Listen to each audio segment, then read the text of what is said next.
السلام عليكم ورحمة الله تعالى وبركاته حبيباتي. كنتمنى ان شاء الله تكونوا بخير وعلى خير وفي اتم الصحة والعافية. اليوم على بركة الله غادي نوجدوا جميعا واحد الوصفة اللي هي سهلة مهلة وفعالة بالنسبة للبنات اللي كيبغيو الطبيعي 100%. كنت حطيت لكم واحد الوصفة لتبييض اليدين، وهي وصفة يعني كان فيها خميرة الحلوى اللي هي كيماوية. دابا غادي نعوضها لكم بواحد الوصفه ديال اللي هي فيها غير مواد طبيعيه 100%. هي مواد زوينه بزاف اللي كتهتم يعني بالتبييض وتفتيح سواء الوجه او البشره. يعني هذه ممكن نستعملوها للوجه فقط بالنسبه للبنات اللي عندهم حساسيه من الحامض. يعني هنا ممكن يعني ما تستعملوهاش للوجه، تستعملوها فقط لليدين والرجلين. على بركه الله غادي نبدا معكم الوصفه. دونك ان شاء الله اول حاجه غادي ناخذوها هو الدقيق. نتوما غناخذ تقريبا واحد اللي يقتني الحساب اليدين، يعني واحد الملعقه صغيره عامره. هي ملعقه صغيره ديال الدقيق. كنحتاج فيتامين سي، كنحتاج العصير الحامض بزيت، يعني غنستعمل تقريبا واحد الملعقه صغيره ديال دقيق ملعقه صغيره ديال عصير الحامض. هانتوما كتشوفوا نخلط المكونات كامله، كتعطيني هذا الخليط هذا. هانتوما راه بدا كيولي كريمي، يعني تقريبا ها هو هنايا كريمي. دابا غادي نزيد قطره صغيره من العسل.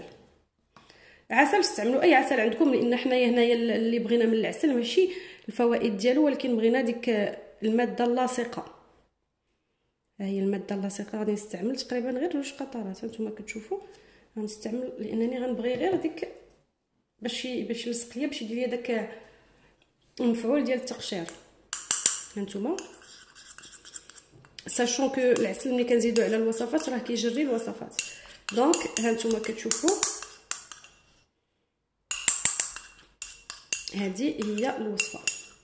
دونك انا فقط غادي نعاود المكونات باللغه الفرنسيه بالنسبه للاصدقاء ديالي اللي كيشوفوا اللي يعني ما تيفهموش بزاف 100% اللغه العربيه.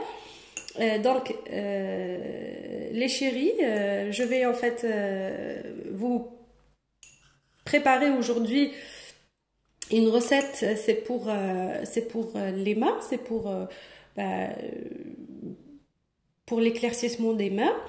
Donc la première chose, c'est on a besoin de la farine ou l'amidon, ce que vous avez.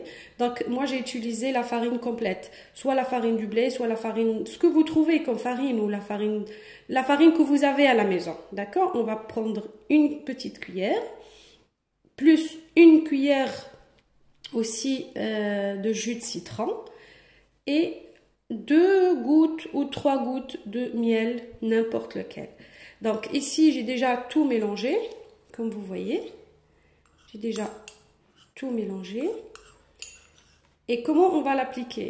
Alors, on va l'appliquer soit sur le visage, soit sur les mains, hein, c'est comme vous voulez. Je précise juste en fait que les filles qui sont allergiques au citron ou à la tomate ou à tous les acides, je vous conseille de ne pas l'utiliser sur le visage. Par contre, vous pouvez l'utiliser sur les mains et sur les pieds sans problème. Donc à la barakatillah, je vais commencer à l'appliquer.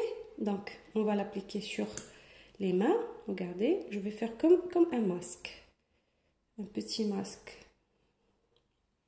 Vous savez, maintenant en été, on a tous en fait ce problème, c'est que surtout en fait les filles qui conduisent les voitures et qui sont exposées plus souvent au soleil, ils ont tous en fait ce petit souci, ce petit problème, c'est que on a un peu les mains qui commence à bronzer plus que le visage. Donc voilà, regardez comment je fais. Je fais le masque sur toute la main, même sur les ongles. Les filles, vous pouvez l'utiliser parce qu'on a utilisé que le jus de citron. Le jus de citron, il y a le vitamine C, il y a encore d'autres vitamines. C'est aussi important pour les ongles parce que ça les nourrit, ça les aide à ne pas se casser tout le temps. Et voilà, et c'est ça leur fait du bien de toute façon.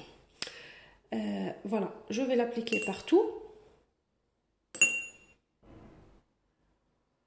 Moi, je vais l'appliquer même sur le visage parce que même si j'ai la peau allergique un petit peu, c'est-à-dire quand j'utilise des recettes avec des masques avec le vitamine C ou avec le jus de citron, ça, mon visage devient un petit peu rouge, mais ça passe après un quart d'heure, maximum une demi-heure, ça passe. Mais de toute façon, je bénéficie des bienfaits de vitamine C. Donc voilà, le but là, c'est de laisser bien sécher, c'est-à-dire qu'après la peau, elle va bien absorber tous les nutriments, l'amidon de la farine, ce qui est très très important, et c'est ça qui va donner l'éclat et qui va blanchir la peau si vous voulez, et aussi le vitamine C. D'accord? Donc on va laisser un petit peu reposer et après on va faire un gommage. C'est ça en fait, c'est le fait de gommer la peau, ça enlève toute la peau morte. Et c'est ça en fait qui accélère, si vous voulez, le fait de blanchiment, de blanchissement de la peau. Donc voilà. Donc البنات voilà كما شفتوني انا طبقته على يدي. هنايا الهدف ديالي شنو خصني ندير، هو انا خصني نخليه حتى تشربوا ليا البشره منها، كتستافد من النشا اللي كاين عندي في الدقيق، كذلك كتشرب ليا الفيتامين سي اللي كاين في العصير ديال الحامض. دونك ابري ما كتشربوا لي البشره شنو غادي ندير؟ غادي نبدا بعمليه التقشير، وعمليه التقشير هي هذه، كنبدا ندير عمليات دائريه. شوفوا انا راه الحبوب ديال الناموس خلى لي طراس في الحمي كامل، دونك تنبقاو نديروا هكا عمليه التقشير على اليد كامله، ومن بعد غادي تشوفوا النتيجه. انا ما غاديش نطول عليكم في لا فيديو باسكو غادي تجي طويله بزاف، دونك غادي نخليها حتى تتنشف وغادي نرجع لكم. هانتا البنات دابا فاش نشفت ليا يعني على البشره، غادي نعمل تقشير قدامكم. هانتوما كتشوفوا يعني كنبدا نحرك هكذا،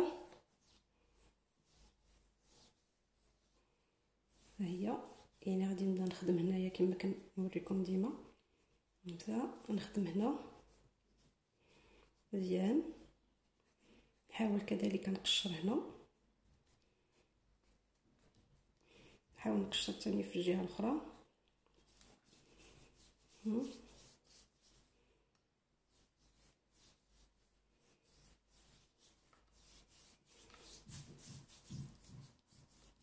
ما حتى هي كتحتحت وكتقشر، وحنايا لابو مورت كامله كتخرج مع هادشي.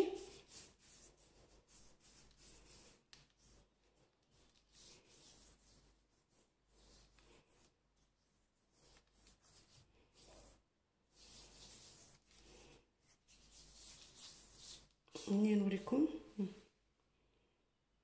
ديجا كيبان لكم شويه ديال الفرق. كذلك غنعمل بالنسبه لليد الاخرى، و ها نتوما كتشوفوها البنات، هذه هي الطريقه. وكنتمنى ان شاء الله نكون فتكم ونفعتكم بشي حاجه، وكنتمنى ان شاء الله تجربوها وتطبقوها وتردوا عليا في التعاليق. والسلام عليكم ورحمه الله تعالى وبركاته.